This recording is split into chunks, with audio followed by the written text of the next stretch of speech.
Life Basics isinalin sa Tagalog 2024.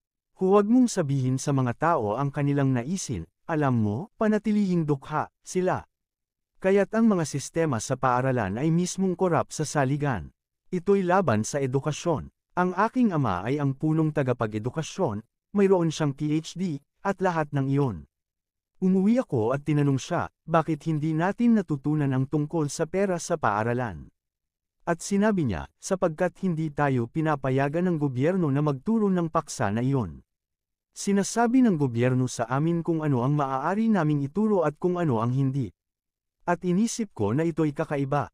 At sinabi ko, pero hindi ba't pumupunta tayo sa paaralan para matuto tungkol sa pera? Sinabi niya, hindi. Ang iyong trabaho ay makakuha ng trabaho. Sinabi ko, pero kumukuha ka ng trabaho para kumita ng pera. Sinabi niya, hindi, dapat kang kumuha ng trabaho. Ako'y, hindi. Hindi ba't layunin ng trabaho ang kumita ng pera? Sinabi niya, tama ka.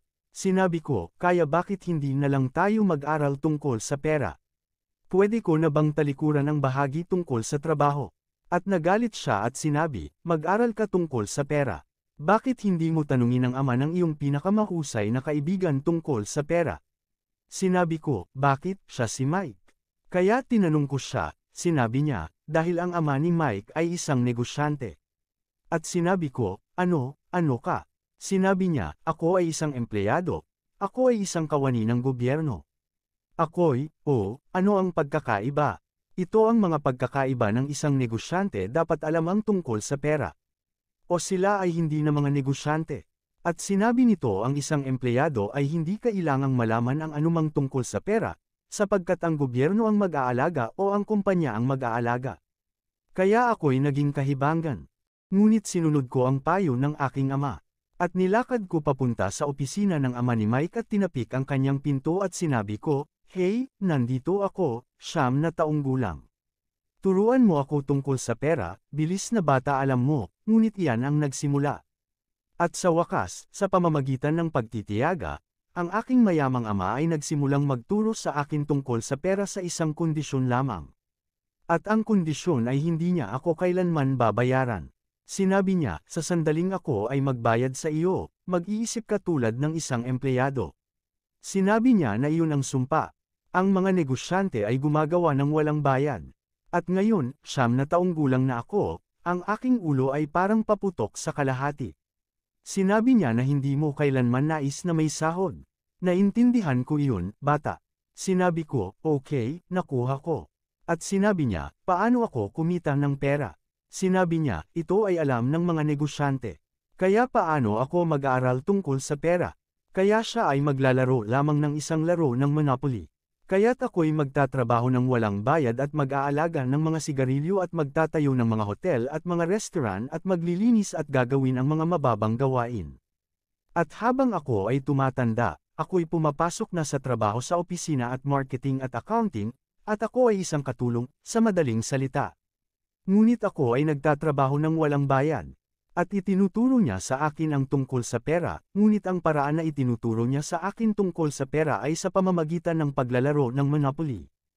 At sa wakas, isang araw, ako ay nagalit. Sinabi ko, ano ang ituturo mo sa akin tungkol sa pera? Ano ang akala mo ginagawa natin? Naglalaro tayo ng Monopoly. Sinabi niya, hindi. Ano ang akala mo ginagawa natin? Naglalaro tayo ng Monopoly, sabi mo. Ano ang akala mo ginagawa natin? Kaya't hindi ko alam. Ako ay nagtuturo tungkol sa pera. At iyon kaya kung bakit ako, alam mo, may isang bahay na isang grahamo. Alam mo, sabi niya, may maraming formula para sa malaking tagumpay sa pera.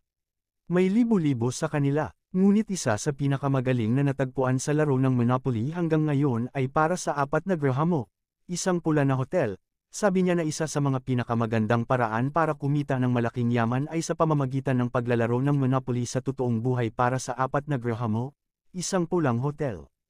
Iyon ba ang lahat? Sabi niya, iyon lang. At sinabi niya, ano ang akala mo ginagawa ko? At ako'y nagtanong, hindi ko alam. Kaya't ipinakita niya sa akin ang kanyang mga grahamo. At 10 taon pagkatapos, noong ako ay 19, ako ay nasa paaralan sa New York. At bumalik ako sa Hawaii, at ang mayamang ama ay bumili ng pinakamalaking piraso ng lupa sa gitna ng Waikiki Beach. At kapag at bumalik ako sa Hawaii, at ang mayamang ama ay bumili ng pinakamalaking piraso ng lupa sa gitna ng Waikiki Beach. At kapag pumupunta ka sa Waikiki Beach ngayon, makikita mo ang Hyatt Regency Hotel. Iyon ang kanyang hotel, tulad ng laro ng Monopoly, na nag-aangkin ng mga ari-arian at nagiging mas malalaking ari-arian. Ipinagpatuloy niya ang pag-aayos ng mga maliit na pira-piraso dahil ang lupaing iyon ay hindi ganun kalaki noong mga panahon na iyon. Kaya't kinailangan niyang bilhin ang lahat ng maliit na pira-piraso. Dahil ang Waikiki ay isang maliit na bayan lamang.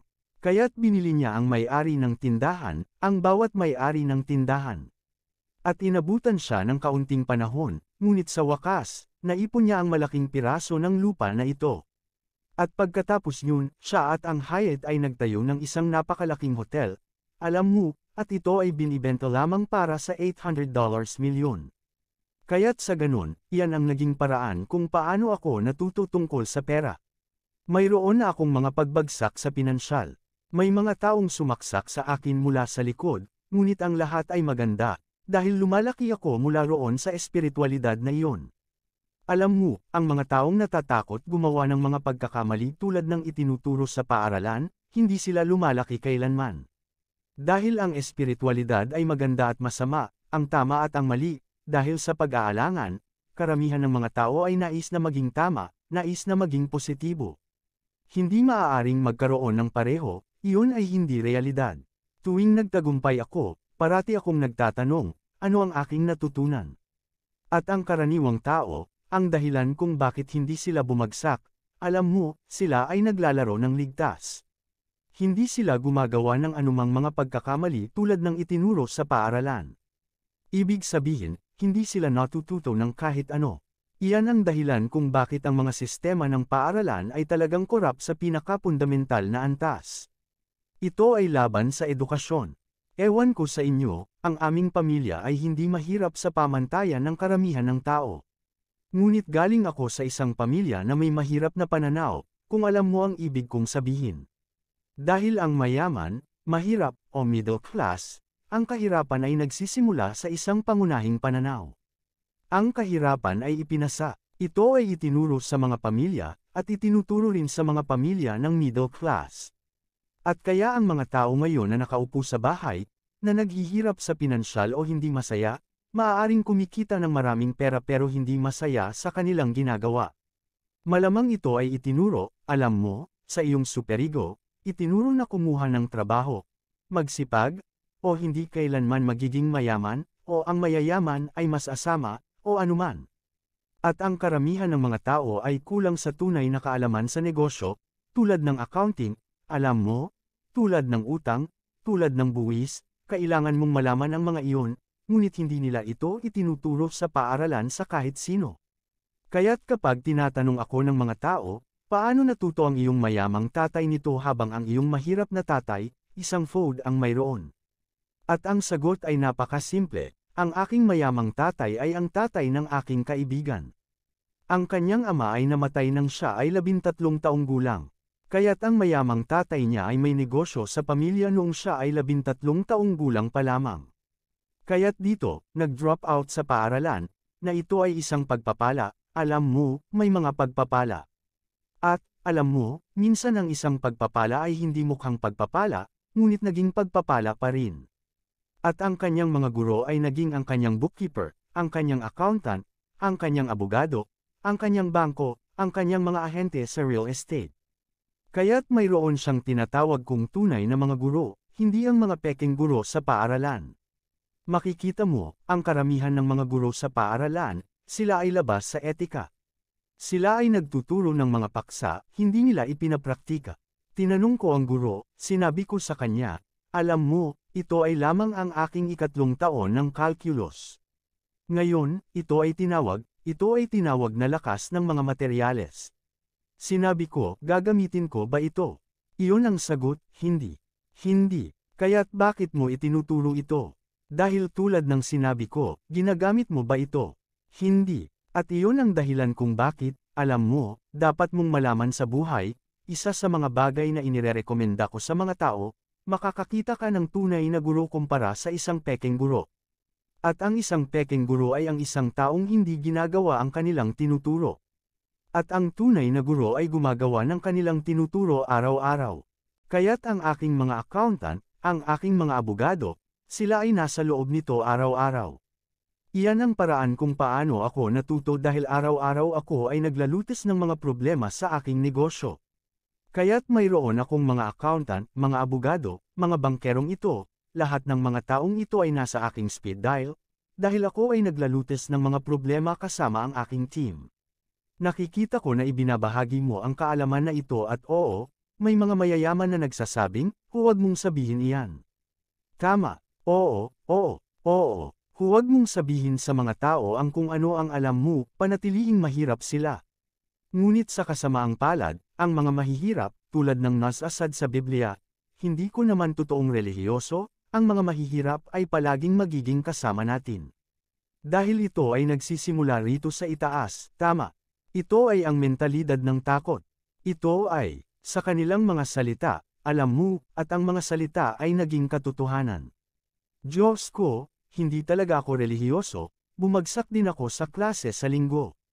Pero kapag sinasabi nila, hindi ko afford yan, o hindi ko magawa iyan, bumabagsak sila. Sila ay nagiging kung ano ang kanilang sinasabi. Sinasabi ng aking daddy na may food, ano ang akala mo, paano ako kumita ng pera?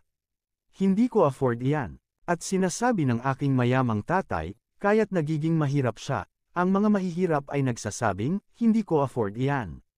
Hindi ko magawa iyan. Wala akong oras. Dahil ito ay isang pagtakas. Ito ay isang pagtakas, alam mo, ibig ko sabihin, madaling sabihin na hindi ko afford lahat, maaari lang akong maging pagod. Bakit hindi makapunta sa gym? Walang sino, kapag maaari kang pumunta sa gym, pero maipakita ko sa katotohanan na tamad lang ako pumunta sa gym. At naglalaro ka ng ligtas, at hindi mo inilalagay ang mga bagong panganib sa iyong buhay. Kaya't mayroon akong seguridad sa trabaho. Tama, at ang iyong mayamang tatay noon ay sinasabi kung ano sa halip na hindi ko afford yan, paano? Ko afford iyan. Paano ko magagawa iyan? Alam mo, ano ang kakailanganin o bakit ko gagawin iyan? Sinasabi niya na ang isang tanong ay nagbubukas ng isang isipan. Ang isang pahayag ay nagpapasarado ng isipan. Tingnan mo kapag sinabi mo na hindi mo afford iyan. Ang iyong isip ay nagsasarado at ikaw ay nagiging kung ano ang iyong sinasabi. Tama, ang basketball ay isang laro ng koponan, pero gayon din ang soccer, ang mga patakaran ay iba. Ang ibang tao ay golfers, sila ay naglalaro ng sila lang. Kaya't lahat ay magkaiba, kaya't ang sinasabi ko sa mga kabataan ay hanapin mo ang iyong laro. Kaya't ang aking laro sa pinansyal ay negosyo sa unang pwesto at pangalawa ay real estate.